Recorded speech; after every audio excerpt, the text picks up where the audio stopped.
Hello दोस्तों, कैसे हैं आप सभी। उम्मीद करता हूं बहुत बढ़िया है और स्वागत है आपका आपके अपने घर में, जहां पर आप कॉपी किताब लेकर के बैठे होंगे। उम्मीद करता हूं आपसे मैं इस बात की और पढ़ रहे होंगे। खैर, चलिए आज नंबर सिस्टम की हो सकता है कि लास्ट क्लास हो, अगर टाइम ज़्यादा नहीं लगा तो, या फिर हो सकता है कि कल एकदम इसकी एकदम लास्ट क्लास होगी। आज हम जो भी हमारे क्वेश्चंस बचे हुए हैं 1.5 के और बाकी बचे हुए जो जितने भी क्वेश्चन थे, मैंने लगभग नंबर सिस्टम के जितने भी बेसिक क्वेश्चन हो सकते थे वो सारे ले लिए हैं। फाउंडेशन बैच में तो मैंने ले ही लिए थे, क्लास 9th के इस बैच में भी, और जिस तरीके के स्कूल एकेडमिक में जितने क्वेश्चंस बनते हैं वैसे ले लिए हैं। और यहीं से आपके बड़े बड़े एग्जाम्स में क्वेश्चन बनते हैं, बस करते वहां पर करने का थोड़ा सा तरीका अलग हो जाता है। ठीक है, तो शुरू करें। शुरू ही करना है और क्या करना है। चलो पेन ले लेते हैं। तो आप लोग बताइए भाई, तबीयत पानी सब ठीक है कि नहीं? कोई दिक्कत परेशानी किसी को? पढ़ाई समझ में आ रही है? अच्छा बताओ, पढ़ने पढ़ने का मन भी करता है कि बस मतलब यूं ही अरे यूं ही पूछ लिए भाई, नाराज नहीं हो जाना है कि अरे क्या पूछ लिए सर जी, वही सवाल जिसका जवाब हम नहीं देना चाहते। चलो ये ठीक है। चलिए 1.5। अच्छा, इंग्लिश मीडियम और हिंदी मीडियम क्वेश्चंस लगभग सेम होते हैं, कुछ एक आध डिजिट वगैरह चेंज हो जाती हैं, कुछ क्वेश्चंस कम या ज्यादा हो जाते हैं, मगर मगर मगर ऑलमोस्ट सेम होते हैं। मैंने बुक्स देखी है तो फिर मुझे लगा कि यार क्यों वहां के क्वेश्चंस यहाँ के क्वेश्चंस मर्ज किया जाए। हमारा जो उद्देश्य है, हमारा जो टारगेट है, वो टारगेट है कि कॉन्सेप्ट को समझना, कि कॉन्सेप्ट क्या समझाना चाहता है, कोई नियम, गणित का कोई भी नियम हमें क्या बात बताना चाहता है। और जो बात बताना चाहता है, अगर वो बात किसी तरीके से हमें समझ में आ जाए तो फिर उस बात में होने वाली जितनी भी बात है वो सारी बातों को हम समझ सकते हैं। इसका मतलब ये कहना चाह रहा हूं कि अगर कोई कॉन्सेप्ट समझ में आ जाए तो फिर उस कॉन्सेप्ट से जुड़ा हुआ कोई भी सवाल हो, अगर आपके नंबर सिस्टम के बेसिक्स क्लियर है ना, तो फिर आप हर एक चीज सॉल्व कर लोगे। है ना, बात समझ में आ रही है? तो मेरे दोस्त, कभी भी ऐसे मत पढ़ना कि तुमने जो कॉन्सेप्ट पढ़ा बस उसी के जो 2-3 डिजिट है ना वही तुम सवाल सॉल्व कर पा रहे हो। कभी ऐसी पढ़ाई मत करना, ये वाली पढ़ाई बड़ी बेकार होती है। अदरवाइज जब तुम क्लास 10th में जाओगे तो तुम फिर से रियल नंबर पढ़ रहे होगे कि सर रियल नंबर क्या होता है। अब तुम्हें फिर से डेफिनेशन बताना है, जबकि तुम क्लास 9th में ये बात पढ़ चुके रहे हो। तो जब तुम पढ़ चुके हो तो क्या तुम्हें अभी ये बात समझ में नहीं आई है जो अगले साल फिर तुम यही बात समझने की कोशिश करोगे? फिर अगले साल तो हम इससे आगे चलेंगे ना, कि रियल नंबर या रूल्स ऑफ थर्ड्स या फिर लॉज ऑफ एक्सपोनेंट को हम पढ़ेंगे नहीं करेंगे ना। और हाँ, मैंने कहा था कि आज जो एक्सरसाइज है वो पूरी की पूरी बेस्ड है लॉज ऑफ एक्सपोनेंट पर। आपकी बुक में ये बात लिखा हुआ है, घातांक के नियम लिखा है कि वास्तविक संख्याओं के घातांक के नियम, laws of exponents of real numbers, right.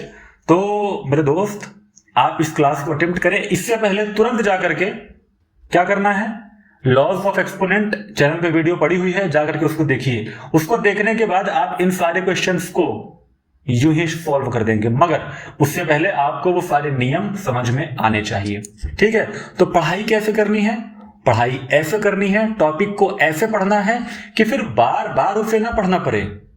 समझ रहे हो? सपोज मान लो कि तुमने आज एक रियल नंबर पढ़ा, तुमने आज रेशनल नंबर पढ़ा, तुमने आज इवन का मतलब, ऑड का मतलब, कंपोजिट का मतलब, प्राइम का मतलब पढ़ा। ठीक है, अब अगर तुम क्लास 12th पास आउट होने के बाद, ठीक है, तुम जा रहे हो किसी कंपटीशन के एग्जाम्स की तैयारी करने, तो वहां पर तुम फिर से बैठ करके ऑड इवन सीख रहे हो।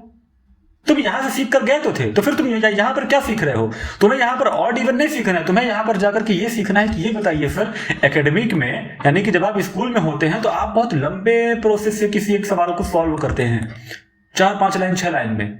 वहां पर आपको ये सिखाया जाएगा कंपटीशन के एग्जाम में, जैसा कि मेरा फाउंडेशन बैच अभी चल रहा है, तो वहां पर ये बात सिखाई जाएगी, आपको ट्रिक्स वगैरह बताई जाएगी कि आप ये 5 लाइन के सवाल को यहीं पर कैसे खत्म कर सकते हो। और ये सारी चीज ना प्रैक्टिस पे आधारित है।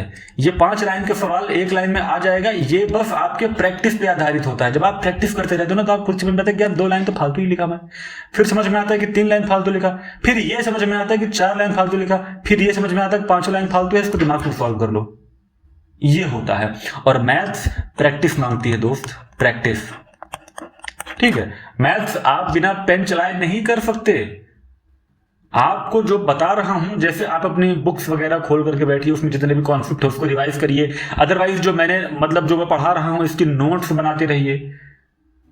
ठीक है, नोट्स बनाने के बाद जो सवाल लगवा रहा हूं, इन सवालों को मैं सॉल्व करूं इससे पहले आप कोशिश करिए सॉल्व करने की। ठीक है, आप कोशिश करिए सॉल्व करने की। मैंने किताब से सारे सवाल नहीं लिए हैं, ठीक, बस वो सवाल जिससे आपका कॉन्सेप्ट का रिवीजन हो जाए, आपको कॉन्सेप्ट और गहराई से समझ में आ जाए। ठीक है, और फिर आप अपने पूरे नंबर सिस्टम के चैप्टर को देखना कि आपको क्या क्या बात नहीं समझ में आई, उस बात को लिखना और पूछना कि इसमें ये बात समझ में नहीं आई तो क्यों, क्या कारण था इसके पीछे। ठीक है, आपको ये करना है, तब इस तरीके से आप कहीं पढ़ पाएंगे। अदरवाइज आप हर साल पढ़ते हैं। मैथ्स में पिछले साल भी रियल नंबर था, क्लास 8th में जब आप रहे होंगे तो पिछले साल भी इवन नंबर था, ऑड नंबर था, मगर स्टिल आज भी आपकी क्लास 9th की बुक में वो बात आपको फिर सीखनी पड़ रही है। और आज भी बहुत सारे बच्चों को जो क्लास 9th में आ चुके हैं उन्हें पता ही नहीं है कि इवन और ऑड क्या होता है, प्राइम और कंपोजिट क्या होता है, भाज्य अभाज्य क्या होता है, सह अभाज्य क्या होता है, नहीं पता है। तो इसलिए एलसीएम एचसीएफ नहीं पता है। इसलिए मेरे दोस्त जब भी पढ़िए टॉपिक को पढ़िए, फिर उस टॉपिक से पूरी दुनिया में कहीं से कोई सवाल पूछे, कुछ भी पूछे, आपको तुरंत बता देना है। ठीक है, तो प्रश्नावली 1.5 ऑफ कोर्स आपकी बुक में होगा, वहीं से मैंने कुछ क्वेश्चन उठाए हैं, मैं ये बता रहा हूं। चलिए, हमारा ये सारा क्वेश्चन बेस्ड है लॉज ऑफ एक्सपोनेंट। ठीक है, ये टॉपिक इंग्लिश मीडियम के बच्चे हों आप, हिंदी मीडियम के बच्चे हों, दोनों के बुक्स में लिखा हुआ है। इसको हिंदी में कहते हैं घातांक के नियम। ठीक है,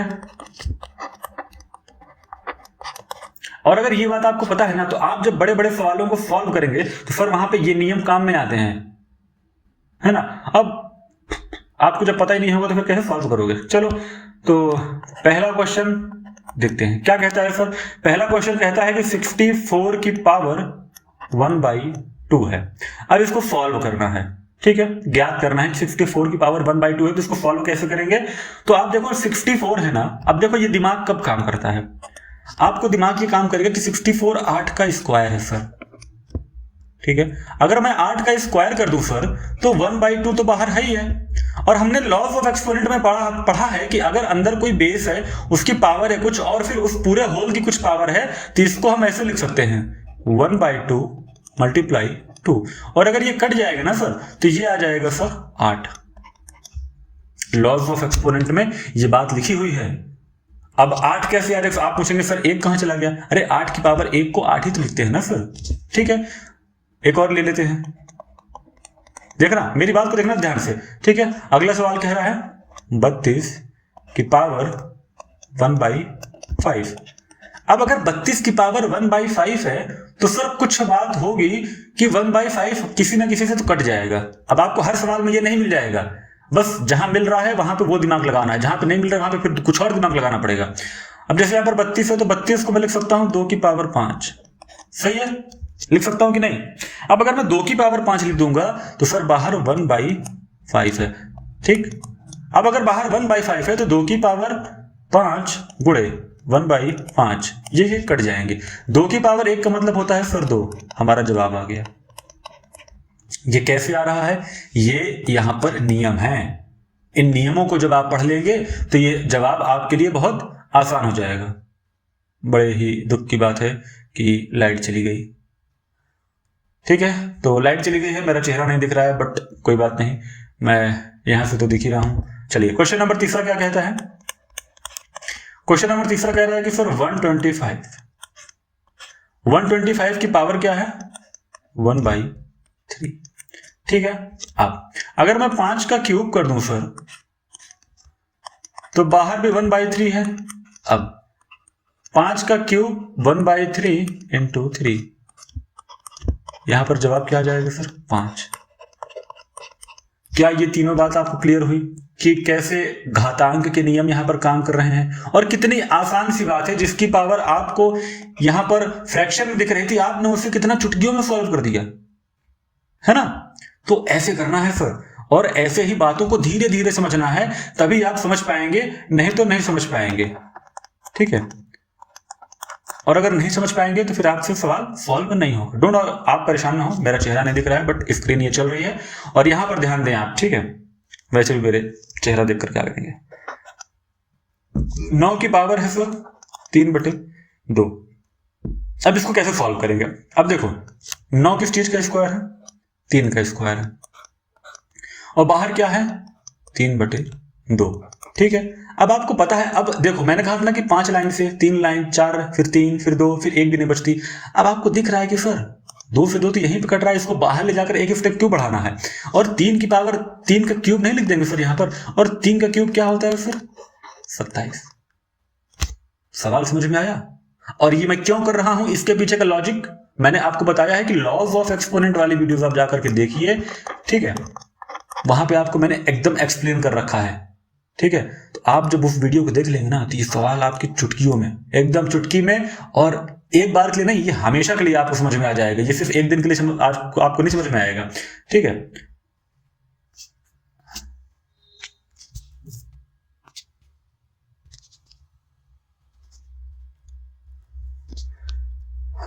पता नहीं मेरा चेहरा देखा कि नहीं, कुछ देर बाद शायद बंद हो जाए। ये देखो बंद हो जा रहा है भाई, फोन जला के रखा फिर बंद हो गया।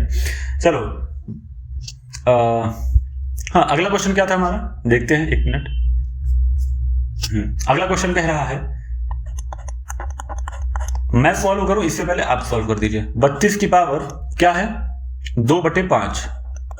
अगर 32 की पावर 2/5 है तो सर अभी हमने कहा था कि 2 की पावर 5 का मतलब 32 होता है, लिख सकते हैं। और बाहर 2 की पावर 5 है, इसको अगर इसको कट कर देंगे तो 2 का स्क्वायर सर बाहर आएगा, और हमारा जवाब आ जाएगा सर 4,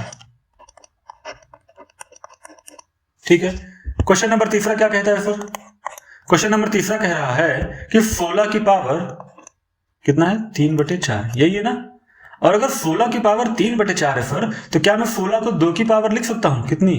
4। क्योंकि अगर 4 का स्क्वायर कर दूंगा ना तो हमें 2 मिल जाएगा, और अगर मैं 2 की पावर 4 करूंगा तो हमें 4 मिल जाएगा, और नीचे 4 काटने में मुझे आसानी हो जाएगी। 3/4, 4 से 4 कर देंगे तो 2 का आ जाएगा क्यूब, और 2 का क्यूब क्या होता है आप जानते हैं सर? 8 होता है। आगे बात समझ में? कोई डाउट, कोई दिक्कत, कोई परेशानी? चलो अब एक और सवाल लेते हैं। एक और सवाल क्या कह रहा है? 125, इसकी पावर कितनी है सर? -1/3, ब्रैकेट नहीं है, ठीक है। 125 की पावर -1/3 है। अब अगर सर 5 का क्यूब कर दें तो 5 का क्यूब का मतलब क्या होता है? -1, अरे लिख जा भाई, 1/3 आगे माइनस लगा दो, ये, ठीक है। अब जब ये है तो 3 से 3 कटेगा, -1 बच जाएगा, तो 5 की पावर सर हो जाएगी -1, और 5 की पावर अगर माइनस में है तो ये 1/5 हो जाएगा सर, ये आपका आ जाएगा जवाब, ठीक है। जब कोई किसी संख्या की पावर माइनस में हो तो उसको हम ऐसे लिख सकते हैं, ठीक है, 1/5। ये भी लॉज ऑफ एक्सपोनेंट का एक रूल है, ठीक है, जिसके तहत मैंने ये कर दिया, ठीक। चलिए अब आगे देखें, अगला क्या कह रहा है? Question number 3। क्वेश्चन नंबर 3 में पहली बात क्या है? 2 की पावर कितना है? 2/3, बीच में है डॉट, डॉट का मतलब होता है मल्टीप्लाई, ठीक है, और 2 की पावर 1/5। अब आपको पता है कि सर बेस तो सेम है, तो पावर आपस में क्या हो जाएंगी सर? जुड़ जाएंगी। तो 2 की पावर क्या हो जाएगी? 2/3 प्लस 1/5, लाइट आ गई, देखे। अब जब ये हो जाएगा सर, तो आपको यहां पर क्या करना पड़ेगा सर? आधार समान था, आपने जोड़ दिया, आप नीचे ले लीजिए क्या सर? एलसीएम, ठीक है। अब आप पहले पावर को सॉल्व कर लीजिए। पावर को सॉल्व करेंगे तो क्या आएगा सर? 2/3 प्लस 1/5, एलसीएम क्या आएगा सर? कितना आएगा? 5 15 आ जाएगा ना, ठीक है। 3 × 5 = 15, 5 दूनी 10, 5 × 15 और 3 × 9 3, तो 13/15 यही आएगा सर। आप सबका ये भी यही आ रहा है ना। चलिए अब जब 13/15 आएगा तो सर हम कर देंगे कि 2 की पावर क्या हो जाएगी 13/15। ठीक है, ये आपका जवाब हो गया। दूसरी बात क्या कह रहा है सर, किस चीज की पावर लेनी है, 1/नहीं, हाँ 1/3 का क्यूब और ब्रैकेट बंद और बाहर पावर 7 है। ठीक है, अब जब हम ऐसे करेंगे तो अभी मैंने कहा था आपसे कि अगर कोई पावर प्लस में है, माइनस में थी तो हमने प्लस करने के लिए ऐसे कर दिया। ठीक है, अगर हम प्लस में पावर है और अगर इसको माइनस में कर दें तो ये चला जाएगा ऊपर, और ऊपर जाने का मतलब है कि 3 की पावर -3 और इसकी पावर 7, यही होगा इसकी पावर। और अब यहां पर मैं 7 और 3 इसको मल्टीप्लाई कर दूंगा। क्यों करूंगा ये आपको पता है। तो 3 की पावर आ जाएगी क्या -21, और अगर मैं इसको 1/3 की पावर 21 कर दूं तो क्या कोई दिक्कत है, नहीं दिक्कत है। तो यही आपका जवाब हो जाएगा। ठीक है, तीसरी बात क्या कह रहा है, मैं बहुत आराम से चल रहा हूं देखो, इसीलिए ताकि आपको एक एक बात समझा सकूं। ऐसा ना हो कि सर कहीं पर आप मिस कर जाएं और कहीं पर आप भटक जाएं, भूल जाएं, ना समझ में आए तो प्लीज वीडियो को रिवाइज कर लीजिएगा, देख लीजिएगा, रोक लीजिएगा, थोड़ी देर के लिए समझ जाइएगा। मैथ से इतनी आसानी समझ में नहीं आएगी, मगर अगर एक बार समझ में आ गई तो फिर बल्ले बल्ले हो जाएंगे। 11 की पावर 1/2 बटे 11 की पावर क्या है 1/4। अब अगर बेस सेम है, भाग में है कोई वैल्यू और उसकी बेस सेम है ना, तो क्या होता है पावर आपस में क्या हो जाती है सर 1/2 माइनस 1/4, यही होता है ना। अब क्या होगा यहां पर, अगेन जैसे हमने यहां पर किया था वैसे आप यहां पर करेंगे, बट यहां पर क्या करेंगे सर एलसीएम लेंगे और माइनस करेंगे। तो चलो एलसीएम लेकर के माइनस कर लेते हैं। नीचे कितना आएगा सर 4, 2 2 जा 4 और 2 1 जा 2 माइनस 4 1 जा 4 और 4, है ना। तो जवाब सर क्या मिलेगा आपको,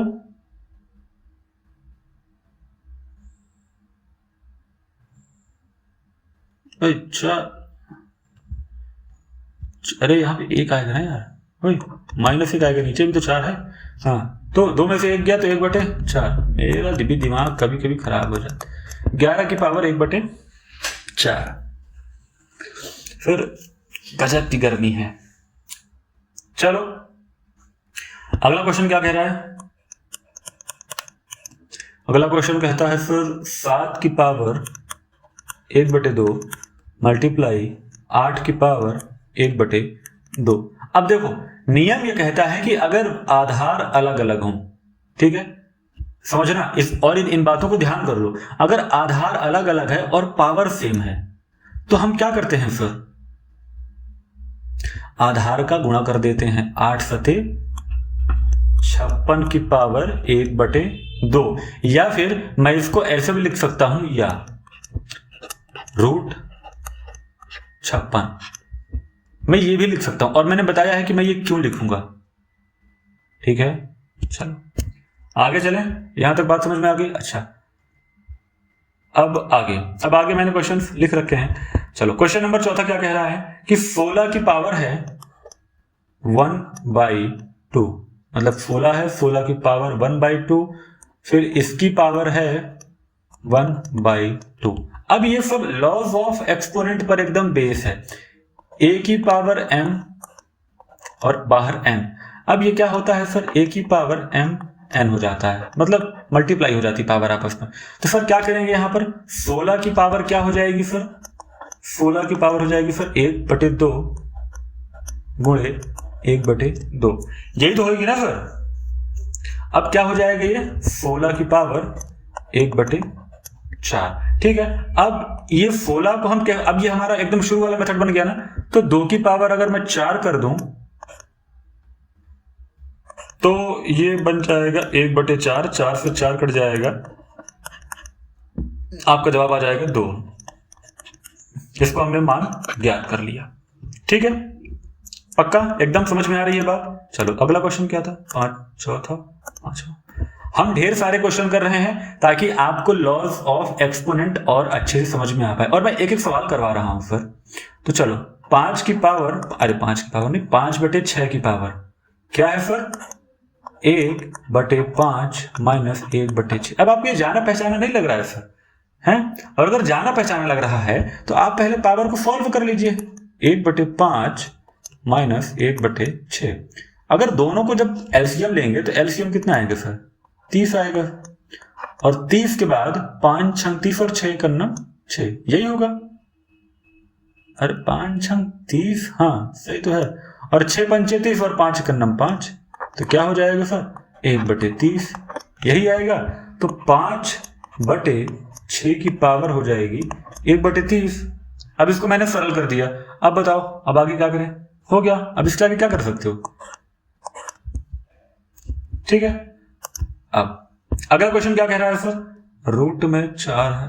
अच्छा, रूट 4 के अंदर 81 की पावर -2 है। ओके, क्या कह रहा है ये? रूट 4 81 की पावर -2। अब देखो जब सवाल ऐसा लिखा है ना तो थोड़ा सा, अब मैं इस जगह पर हूं, आप 9th में हैं, तो आपके लिए ये सवाल आप लगेगा यार क्या पूछ रहा है, पहले रूट को सॉल्व करूं कि पहले 81 को सॉल्व करूं कि पहले -2 को सॉल्व करूं। ऊपर से जब माइनस सवाल में आ जाता है तो बच्चे का दिमाग एकदम खत्म। वो कहता है सर ना, मेरे बस की बात नहीं। ठीक है, मैं आपको एक बात बताता हूं, मेरी बात ध्यान से सुनना। नियम में क्या कहता है? अगर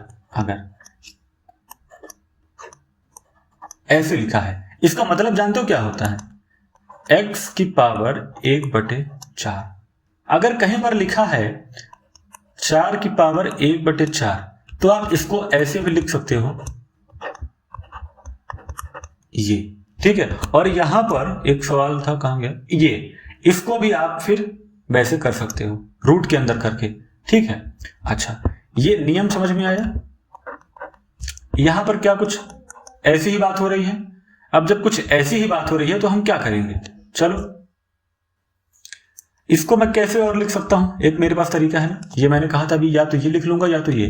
तो ये पहले से इसमें लिखा है तो मैं इसमें कन्वर्ट कर लेता हूं। क्यों करूंगा अभी समझ में आएगा। 81 की पावर -2 और फिर इसकी भी पावर 1/4। अब बात समझ में आई मैंने क्यों किया ये। अब इसके आगे क्या कर सकते हो? 81 की पावर -2 इंटू 1/4। क्या मैं ये कर सकता हूं? और जब मैं ये कर दूंगा तो ये क्या आएगा? 81 की पावर क्या बन जाएगी? तो 2/4 ये बन जाएगा सर -1/2। और जब ये -1/2 बन जाएगा तो 9 का स्क्वायर होता है 81 और बाहर है -1/2। अब आपको समझ में आ गया आगे क्या हो रहा है। अब इसके बाद 2 से 2 तो कैंसिल हो जाएगा, तो बचेगा क्या? 9 की पावर -1 और 9 की पावर -1 का मतलब क्या होता है? 1/9। ठीक है, आपको ये समझ में आया? ये एक तरह है लिखने का, ये एक तरीका है लिखने का। ठीक है, आपको जो तरीका मिले और जिस तरीके से आपको सॉल्व हो जाए वैसा कर लो। ये देखो यहां पर इसलिए मैंने नियम भी लिख दिया। ठीक है, तो रूट 4 का मतलब क्या होता है? किसी वैल्यू की उतनी पावर, मतलब ये वाली फ्रैक्शन में। ठीक है, चलो अगला क्वेश्चन। ओह माय गॉड, अगला क्वेश्चन तो कुछ ज्यादा ही बड़ा है यार। 9 की पावर n है, 3 का स्क्वायर है, 3 की पावर -n/2 है, फिर इसकी भी पावर -2 है, -27 की पावर n है और बटे में 3 की पावर 3n गुणे 2 की पावर 3। ठीक है, और इसके बराबर है 1/27। अगर ये है मतलब कह रहा है कि इतनी पूरी वैल्यू सॉल्व करने के बाद बराबर में 1/27 यहां पे मिलेगा हमें। अच्छा, तो सिद्ध करना है कि m-n बराबर 1 होगा। क्या बात है यार, ये तो बड़ा खतरनाक सवाल है। पहले आप लोग लिखिए जरा इस सवाल को कॉपी में, और कॉपी में लिखने के बाद देखते हैं क्या करना है। लिख लिए? चलो, ओह क्या बात है। चलो शुरू करते हैं। 9 की पावर n, यहां पे यार एक चीज नहीं दिख रहा है तुम्हें? हर जगह 3 3 3 3 3 3 3 3 3 2, ये भी 3 है। जब हर जगह 3 है तो एक काम करो, पहले ऊपर वाली वैल्यू को सॉल्व करते हैं। ऊपर जो बात लिखी है पहले इसको सॉल्व कर लेते हैं, इसको छोड़ दो अभी, ठीक है, भूल जाओ इसको थोड़ी देर के लिए, पहले बस इतनी वैल्यू सॉल्व करो। क्या कह रहा है, 9 की पावर n गुणे 3 का स्क्वायर गुणे 3 की पावर -n/2, इसकी भी पावर -2, -27 की पावर n। ध्यान से इस सवाल को देखना, अभी मैं पहले ऊपर वाला सॉल्व कर रहा हूं, ये वाला, ठीक है। चलो अब आगे क्या कह रहा है, 9 को बदलना है, ठीक है। कैसे बदलना है, इस 9 को मैं क्या लिख सकता हूं, 3 का स्क्वायर n गुणे, ये तो 3 पहले से ही है, गुणे, अब ये क्या बनेगा सर, ठीक है, ये क्या बनेगा, 3 की पावर -n, तो ये और ये कटेंगे, है ना, तो 3 की पावर क्या आएंगे सर, सिर्फ n आएगा, ठीक है, आएगा ना, समझ गए, ये और ये कट जाएगा और माइनस से माइनस कट जाएगा। चलो माइनस, अब यहां पर क्या बनेगा, 3 का क्यूब और इसकी पावर होगी n, ठीक। अब ये 3 की पावर बन जाएगा सर 2n इंटू 3 का स्क्वायर इंटू 3 की पावर n माइनस 3 की पावर 3n होगा, राइट, 3n। यहां तक बात समझ में आई कि नहीं आई, ये मैं बस ये वाली बात सॉल्व कर रहा हूं, ये वाली, ठीक है, कंफ्यूज नहीं होने का, एक एक स्टेप इसलिए लिख रहा हूं एकदम आराम से। यहां तक बात समझ में आ गई। चलो अब यहां पर आप जरा सोचो कि क्या कर सकते हैं, जरा मुझे सोच कर बताइए, ठीक है।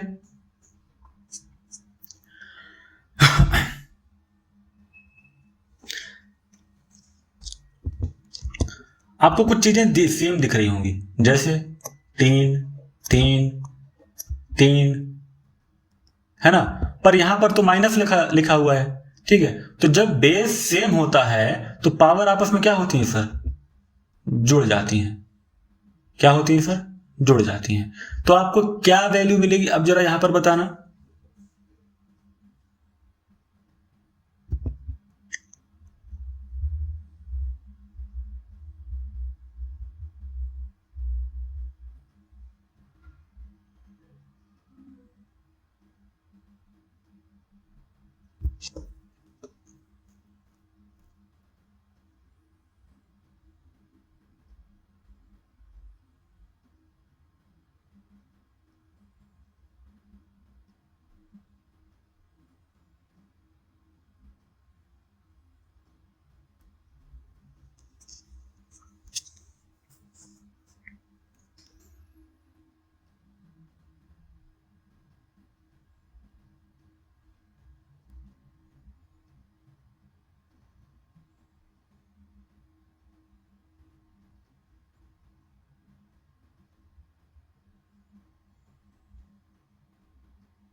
अब इसको और इसको मल्टीप्लाई कर लो, क्या बनेगा, ये 3 की पावर 2n प्लस n, ये बन जाएगा 3 का स्क्वायर माइनस 3 की पावर, अरे भाई 3n।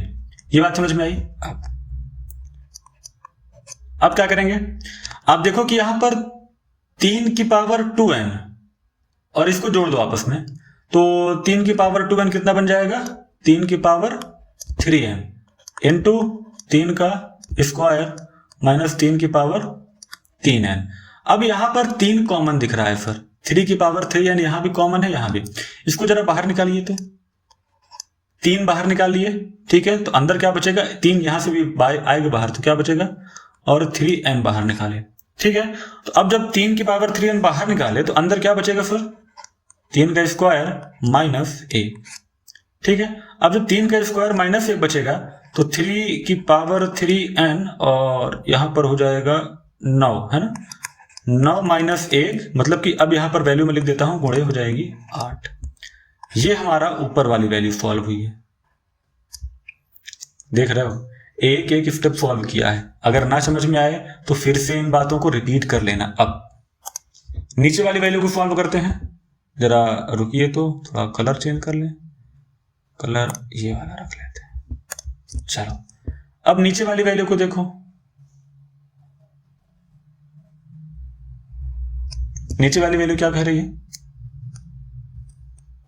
3 की पावर 3m इंटू 2 का क्यूब। ठीक है, अब नीचे वाली वैल्यू ये कह रही है। अच्छा, 3 की पावर 3m ऐसे लिखा रहने दो, गुणे 2 का क्यूब कितना होता है सर, 8 होता है।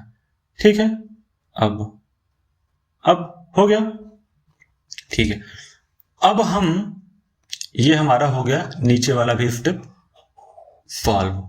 ठीक है, अब देखो तीसरी बात मैं यहां पर जो करने जा रहा हूं उसको भी जरा ध्यान से देखो। अब तीसरी बात क्या है, अब पूरे सवाल को सॉल्व करते हैं।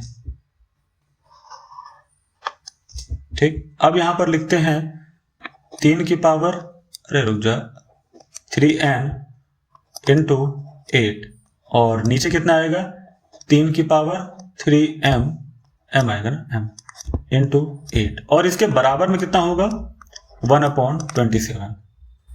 अब ये हमारी पूरी वैल्यू सॉल्व हुई। कभी कभी कुछ ऐसा सवाल मिल जाता है ना कि अगर मतलब एकदम खतरनाक तरीके का सवाल है, भाई देख रहे हो क्या क्या करवा क्या रहा है हमसे। ठीक है, तो अब ऊपर नीचे 8 है तो 8 और 8 कट जाएगा, ये तो आपको पता ही है। तो हमें वैल्यू क्या मिलेगी सर, 3 की पावर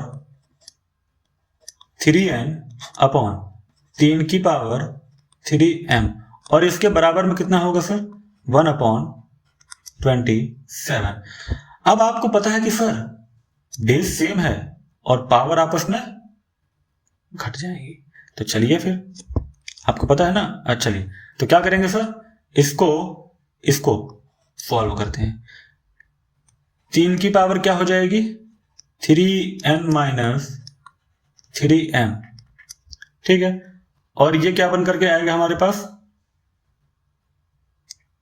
अरे कुछ नहीं बन जाएगा, ये बन जाएगा 1/27 और 1/27 को मैं 1/3 का क्यूब ना लिख लूं, और जब मैं 1/3 का क्यूब लिख लूंगा तो ये क्या बन जाएगा अगले स्टेप में, 3 की पावर 3n माइनस 3m बराबर, इसको ऊपर लेते जाओ, तो जब ऊपर लेकर के जाएंगे तो ये माइनस में हो जाएगा, 3 की पावर -3, यही बनेगा ना।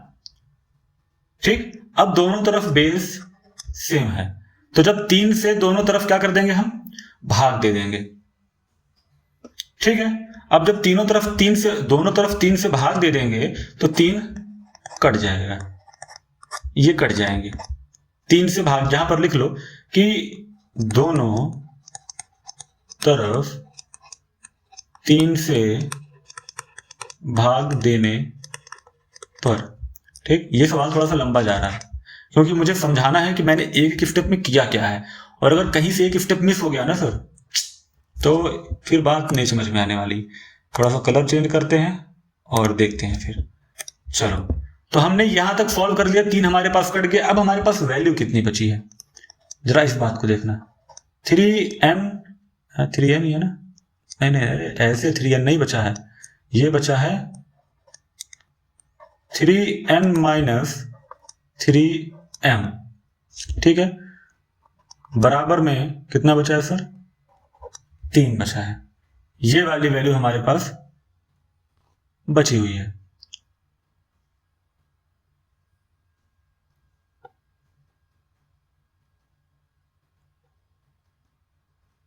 एक मिनट, मैंने कुछ गलत बोला है क्या, देखो मेरा दिमाग, इस चीज को मैंने यहीं पर कर दिया। एक आध स्टेप तो भूलना बनता है भाई, सॉरी। यहां पर 3 की पावर ऐसे ही रहेगी, और लॉज ऑफ एक्सपोनेंट का एक नियम यह कहता है कि अगर दोनों तरफ आधार सेम है तो घातों की तुलना करो। तो मैं यहां पर ये घातों की तुलना कर रहा हूं, और यहां पर मुझे दोनों तरफ 3 से डिवाइड करना है। दोनों तरफ क्या करना है, 3 से डिवाइड करना है। अब जब यहां पर मैं दोनों तरफ पूरे समीकरण को मतलब 3 से जब भाग दूंगा पूरे समीकरण को, ठीक है, तो ये हमारे पास वैल्यू क्या निकल करके आएगी, जब 3 से भाग देंगे तो ये कट जाएगा ना, तो वैल्यू क्या बचेगी, n माइनस m बराबर 1। यहां पर भी 3 3 3 3 3 3 3 3 3 है ना, तो ऐसे हो जाएगा, ठीक है। अच्छा नहीं लग रहा ना ऐसे, इसको ऐसे लिखा रहने दो, 3n माइनस 3m बराबर 3 है ना। तो अब ये वैल्यू निकल करके आई हमारे पास n माइनस m बराबर 1। अब मैं इसको लिख सकता हूं m माइनस n बराबर 1, और यहां पर ये चीज होती है इति सिद्धम, हेंस प्रूव्ड। ठीक है भाई, सवाल अब देखो, जब आप स्कूल में पढ़ते हो ना तो इन्हीं ये जो सवाल हमने इतना लंबा किया है, इसी सवाल के नंबर मिलते हैं, बस इसी चीज के नंबर तुम्हें स्कूल में मिलते हैं कि तुम्हें बताना पड़ता है कि तुमने हर एक स्टेप में कहां पे क्या किया है जो है। और वैसे मैंने भी तुम्हें बता दिया है, तो उम्मीद है ये बात तुम्हें समझ में आ गई होगी। चलो क्वेश्चन नंबर 8 क्या कह रहा है, क्वेश्चन नंबर 8 क्या कहता है बताना जरा, कुछ और कह रहा है क्या? दे लो, क्वेश्चन नंबर 8 भी बड़ा खतरनाक है भाई, जरा पढ़ो क्वेश्चन नंबर क्या कह रहा है 8, सॉल्व करें, चलो कर लेते हैं। 4/216 माइनस 2 की, अरे 2 की पावर नहीं, माइनस 2/3, 256, 3/4, 243। यार ये क्यूब है क्या? देखो जरा ध्यान से, तीनों को क्यूब है कि स्क्वायर है, पता नहीं क्या है, अभी करते हैं तो करते करते खुद ही सब याद आएगा। चलो एक काम करो, ये तीनों माइनस में है ना, इनको ऊपर भेज दो तो ये प्लस में हो जाएंगी, प्लस में हो जाएंगे थोड़ा आसान हो जाएगा। जब प्लस में हो जाएगा तो पहला हमारा यहाँ पे ये सवाल लिखा है, अब मैं इसको ऊपर भेज रहा हूं, तो ऊपर जब भेजूंगा तो ये मल्टीप्लाई में हो जाएगा, मल्टीप्लाई में ये 216 इसकी पावर बनेगी 2/3। अब ये पक्का किसी का क्यूब बनेगा क्योंकि यहाँ पर 3 है, यहाँ पर 1 गुणे 256 और इसकी पावर बनेगी 3/4 प्लस 2 गुणे 243 है ना, 243 है ना, कहीं कुछ गलत मत करवाना, तुम्हारे चक्कर में मैं गलत कर जाऊं, तुम्हें लोग के चक्कर में, तुम लोग जो लड़के तुम काली टी शर्ट पहन के बैठे हो ना, ये तुम सवाल देखो जरा ध्यान से, तुम्हारा दिमाग कहाँ पे है, और तुम लड़की तुम कहाँ, यहाँ देखो, यहाँ। तो इतनी बात समझ में आई। अब जरा सोचो कि यहां से ये पक्का कटेगा, ये तो 4 कटेगा, ये 5 भी कटेगा और ये 3 भी कटेगा, मगर किससे कटेगा जरा मुझे सोच कर बताओ। तो चलो देख लेते हैं, 6 छंग 36 छंग, ठीक है, 4 गुणे 6 का क्यूब, अरे मस्टरवा है ये बताने के लिए, क्या करना है ना, प्लस 1 गुणे क्या होगा, 1 गुणे 256 किसका होता है सर, 4 की पावर 4 और यहां पर 3 की पावर 4 प्लस 2 गुणे 243 किसका होता है सर, 3 की पावर 5 और यहां पर आएगा 1/5। देख रहे हो। अब अगला स्टेप क्या कहता है, 4 गुणे 3 से 3 कट जाएगा ना सर, अब यहां पर आ जाएगा 6 का स्क्वायर प्लस 1 गुणे 4 से 4 कट जाएगा सर, यहां पर आएगा 4 का क्यूब प्लस, यहीं पे कर देता हूं ना, 5 से 5 कट जाएगा और यहां पर आएगा 2 गुणे 3 की पावर 1 का मतलब 3, ठीक है, तो ये लिखा रहने देते हैं। अब आगे क्या कह रहा है, करें आगे करें, अब यार आगे तो कर लोगे ना, अब इसको जोड़ना घटाना ही तो है। 4 गुणे 6 छंग 36 प्लस 1 गुणे 4 का क्यूब कितना होता है, 64, 2 3 6, पहले ये तो 64 हो जाएगा प्लस 6 हो जाएगा प्लस इसको सॉल्व करो, 6 चौक 24 और हासिल 2 लगा, 4 3 12 और 2 14। अब 144 और 64 कितना होगा सर, 44 और 4 हो जाएगा 148 और 50 हो जाएगा सर 198, ठीक है, और 198 और 10, 108। 108 में अगर 6 जोड़ेंगे तो हो जाएगा सर कितना? 108, 108, अरे 208 में 6 जोड़ेंगे तो 214 हो जाएगा। 108 कह रहा हूं मैं। ओके ठीक है, ये जवाब आएगा तुम्हारा क्वेश्चन नंबर 8 का। क्वेश्चन नंबर 9 ये लो। क्वेश्चन फिर से बड़ा लंबा होगा ये भाई, चलो करते हैं, समझना एक एक बात को, ठीक है। क्या कह रहा है सवाल? ठीक है, अब देखो समझना मेरी बात को। इनकी पावर कुछ हो सकती है, इनकी कुछ, इनकी कुछ, ठीक है। हमें नहीं पता, अब उस वैल्यू को निकालना है और ये सिद्ध करना है कि 1/x plus 1/y plus 1/z बराबर 0 या फिर z बराबर -xy/x प्लस y। भाई कभी कभी तो मेरी ही खोपड़ी घूम जाती कि सवाल का कहता क्या है। चलो अगर मैं यहां पर ये कर लूं 2 की पावर x, 3 की पावर y, 6 की पावर -z और इसके बराबर मैं k मान लूं, क्योंकि मुझे वैल्यू तो पता नहीं है बट मुझे वैल्यू निकालना है, ठीक है। तो फिर ये बन जाएगा क्या?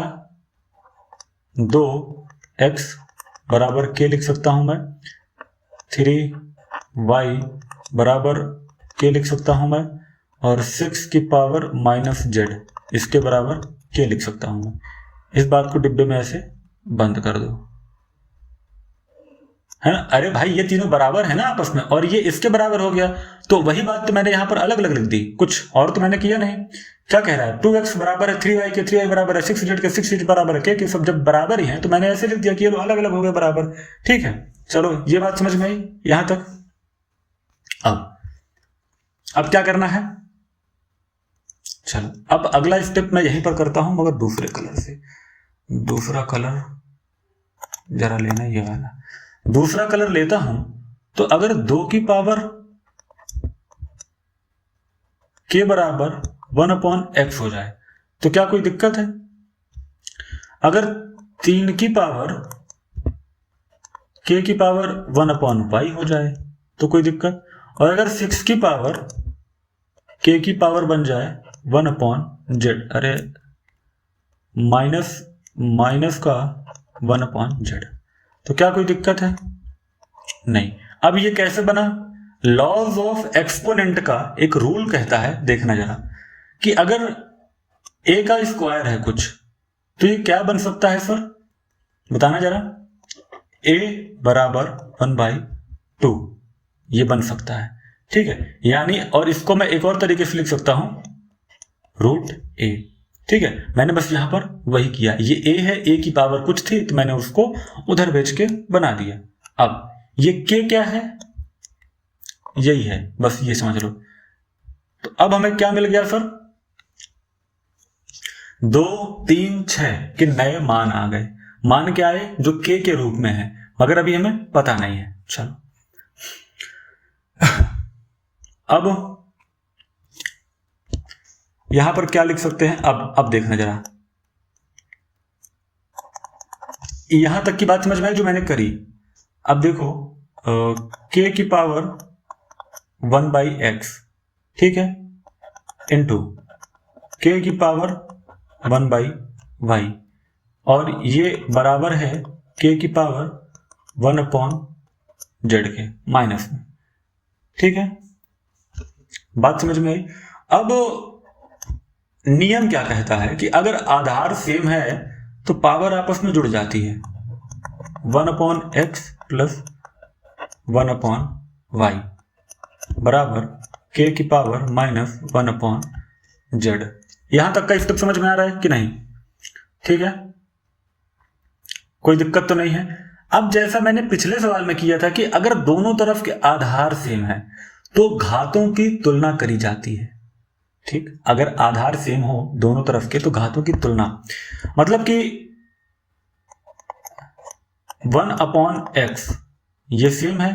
एक सेकंड, बड़ा मजा आता है यार कलरफुल ऐसे करने में, रुक जाना जरा। तो हाँ, ये और ये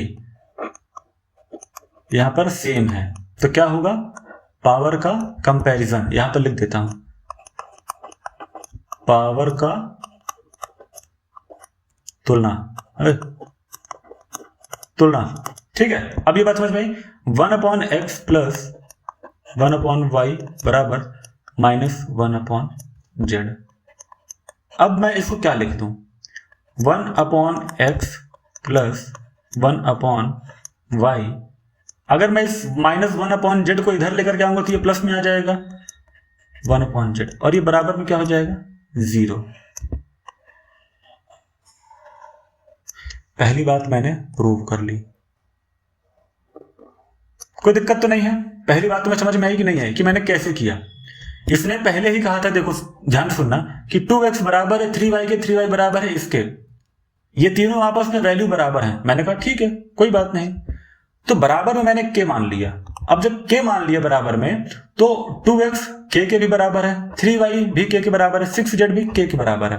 अब जब k और 2, k की वैल्यू क्या है, 2 है, और जब ये दोनों बराबर ही हैं, तो फिर अब देखो 2 3 6 को हटाने का मतलब क्या था, अगर 2 3 6 यहां पे रखता ना सर, तो कभी सेम नहीं बनता, इसलिए यहां पर k रख दिया मैंने।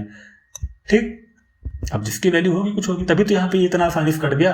नहीं तो अब तुम सोचो कि 2 की पावर, अब इसको मैं वैसे ही कर लेता मान लो, तो कैसे बनता, इसके बराबर में कुछ होना चाहिए, तो बराबर में k इसलिए रखे, और 1/y ये करिए, तो अब देखो कितना आसानी से यहां तक हम पहुंच गए, है ना। तो ये सिद्ध हो गया पहली बात। दूसरी बात क्या कह रहा है कि z बराबर माइनस का xy upon x plus y.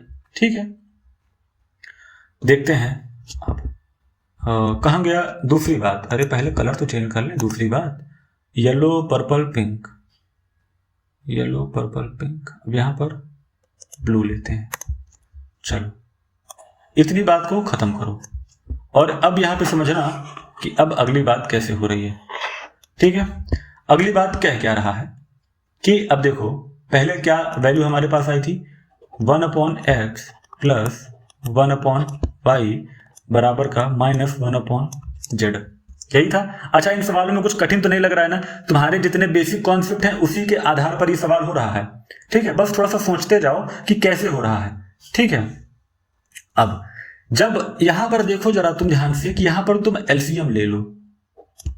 ठीक, अब जब एलसीएम लोगे तो क्या वैल्यू बनेगी, जरा देखना, x और y यही बनेगा, और ऊपर ये क्या बनेगा, y प्लस क्या बनेगा, x।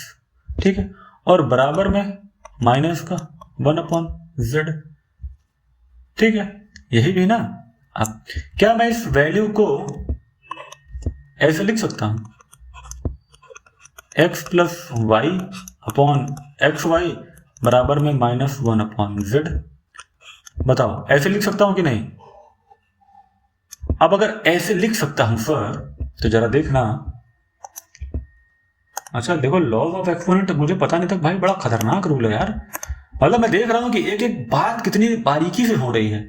x plus y upon x y, LCM देखो, बराबर में -1/z, ये आ गया। अब यहां पर -1/z था, है ना। तो अगर मैं पलट दूं किसको, इस वाली वैल्यू को, कैसे पलट दूं, इसको मैं कर दूं z अपॉन माइनस का 1। ठीक, या फिर इसको मैं सीधा कह लो कि माइनस का z। क्या ये कहना संभव है, बिल्कुल है। अगर आप मैथ पढ़ते हैं तो फिर संभव है। अब माइनस का z है, तो x प्लस, यहां से लिख रहा हूं, ध्यान से देखना, x plus y upon x y बराबर माइनस का z। ठीक है, अब इसको इधर उधर बस भेजना है केवल। ठीक है, कैसे भेजेंगे जरा देखना।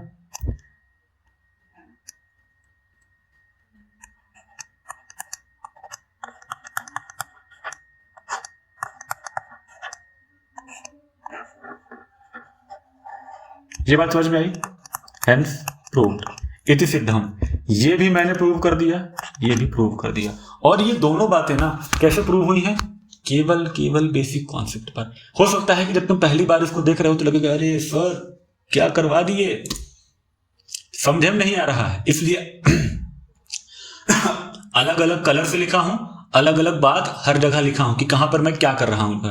आराम आराम से देखते जाओ एक एक स्टेप को। नहीं समझ में आ रहा है तो वीडियो तुरंत पीछे करो और देखो कि इसमें मैंने क्या क्या कहा है, ठीक है। और फिर भी कुछ डाउट रह जाए तो मुझसे कमेंट बॉक्स में पूछ लेना। चलो अगला सवाल क्या है? Question number 10। ये तो कर लोगे, ये तो भाई 2 की पावर 40, 2 की पावर 39, 2 की पावर 38, 2 की पावर 41 है, 2 की पावर 40 है, 2 की पावर 39 है। इसमें क्या करना है भाई बताना जरा। मैंने फाउंडेशन बैच में ये बात तुमको बताई थी, फाउंडेशन बैच में, याद है कि नहीं याद है? अगर फाउंडेशन बैच में ये बात बताई थी तो तुम्हें याद होनी चाहिए। चलो यहां पर कॉमन ले लेंगे ऊपर 2 की पावर 38। अब सबसे छोटी वैल्यू क्यों कॉमन लेते हैं? जब मैं बेसिक चीज बता रहा था उसमें कहीं पर बताया था, शायद फैक्टर में बताया था ये वाली बात, तो वहां पर जाकर के देखना कि मैं ये कॉमन क्यों ले रहा हूं ताकि अंदर की चीजें आसान हो जाए ना। अब देखो 2 की पावर 38 कॉमन क्यों लिया? क्योंकि 2 की पावर 38 यहां भी है, 2 की पावर 38 यहां भी है। मान लो अगर मैं 2 की पावर 40 कॉमन ले लूं तो 2 की पावर 40 ना यहां पर है ना यहां पर है, तो फिर वैल्यू फ्रैक्शन में आ जाएगी। और जैसे ही फ्रैक्शन में आएगी तो मेरे लिए कैलकुलेशन करना थोड़ा सा मुश्किल हो जाएगा। और मुश्किल चीज क्यों करूं भाई, मेरा काम तो है मैथ्स को आसान बनाना। तो 2 की पावर 38, ठीक। अब 2 की पावर 40 के पास क्या बचा? 2 का स्क्वायर प्लस 2 की पावर 1 को मैं 2 ही लिख दूं प्लस 1, यही बचा। नीचे क्या बचेगा? 2 की पावर 39 है, 2 की पावर क्या है 39। तो अब अंदर क्या बचेगा? 2 की पावर 2 प्लस 2 की पावर 1 माइनस 1 बचेगा, ठीक है। अब इसके आगे मुझे उम्मीद है कि आप सॉल्व कर लेंगे। इसके बाद क्या बात कह रहा है? 2 की पावर 38, 2 की पावर 2 की पावर 39। अब इसको सॉल्व करो, ये हो जाएगा 4 प्लस 2 प्लस 1, है ना। और ये क्या हो जाएगा? 4 प्लस 2 माइनस 1। अब ये वैल्यू क्या बन करके आएगी आपके पास? नीचे लिख देता हूं 2 की पावर 38। बताओ इतने छोटे से सवाल को यहां तक घसीटना पड़ रहा है। 2 की पावर 39। जब फाउंडेशन बैच में ये बात बता रहा था देख लो कितने छोटे वैल्यू में किया था, ठीक है। 4 2 6 1 7 इंटू 7 कर दो, 4 2 6 माइनस 1 क्या हो जाएगा सर? 5, यही होगा सर पक्का। अब देखो अब क्या करूंगा 2 की पावर 39 को ऊपर ले जाने से अच्छा है कि 2 की पावर 38 को नीचे ले आओ। अब ये मैंने क्यों किया जरा सोच कर मुझे बताओ। 2 की पावर 39 माइनस 2 की पावर 38 मल्टीप्लाई बाई 5, तो ये क्या बन जाएगा सर? 7 बटे 2 की पावर 1 मतलब 2 गुणे 5। फाइनली हमारा जवाब आएगा सर 7 बटे 10, यही आएगा। देखो बेस सेम था, ये बात समझा देता हूं, बेस सेम था। अब यहां पर इसको समझो, रुक जाओ थोड़ा सा कलर चेंज करता हूं यार। ऐसे क्या था? 2 की पावर 38 अपॉन में 2 की पावर 39, बेस सेम था। लॉज ऑफ एक्सपोनेंट का रूल ये कहता है कि अगर बेस सेम हो भाग में तो पावर आपस में घट जाती है। मैं 2 की पावर 38 माइनस 39 करता तो 2 की पावर निकल करके मेरे पास माइनस 1 आती, और माइनस 1 को फिर मैं क्या लिखता? 1 बटे 2। और जब 1 बटे 2 लिखता तो यहां पर 1 बटे 2 करता, है ना। फिर 7 का नम 7 करता, फिर 2 पंचे 10 करता। इससे अच्छा है कि मैं इसको ऊपर लेकर ही नहीं गया, इसको ही ऊपर नीचे लेकर के चला आया, ठीक। तो जब नीचे लेकर के आया ना तो इतने सारे स्टेप मेरे बच गए, ठीक। आप भी ऐसे स्टेप बचाना सीख जाओगे। कब? जब आप साथ साथ प्रैक्टिस करते रहोगे। चलो अगला क्वेश्चन क्या कहता है? ओके ये तो आसान है। नहीं यार क्या कह रहा है भाई? x की power a minus B A plus b, okay x की पावर b माइनस बी और एस। ओ भाई साहब ये देखो, ये पता है किस पर बेस है? a minus B A plus B बराबर A square plus B square. इस फॉर्मूला पर ये क्वेश्चन बेस है। अरे रे sorry sorry sorry sorry sorry sorry, A square minus B square. ठीक है, अब क्या करेंगे जरा देखना तो, x की पावर a माइनस बी है, बाहर a प्लस बी है, मतलब a minus b a plus b, यही बनेगा सर। बीच में है मल्टीप्लाई। अरे यार इससे समझ में नहीं आता, एक सेकेंड, पिंक वाला ले लेते।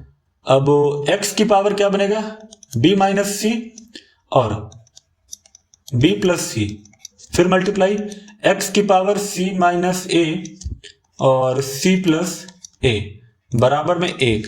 तुम देखो कि ये वही वैल्यू है जो यहां पर रखी हुई है, और ये क्या बन रही है, ए स्क्वायर माइनस बी स्क्वायर। तो क्यों ना मैं x की पावर को ए स्क्वायर माइनस बी स्क्वायर लिख दूं, फिर मल्टीप्लाई एक्स की स्क्वायर पावर को B square minus c square. ये क्या बन जाएगा सर, x की पावर क्या बनेगा, सी स्क्वायर माइनस ए स्क्वायर। यहां तक बात समझ में आई, कोई दिक्कत यहां तक नहीं? चलो अब अगली लाइन में क्या होगा जरा मुझे बताना। अब यहां पर लगने वाला है क्या, लॉज ऑफ एक्सपोनेंट का रूल।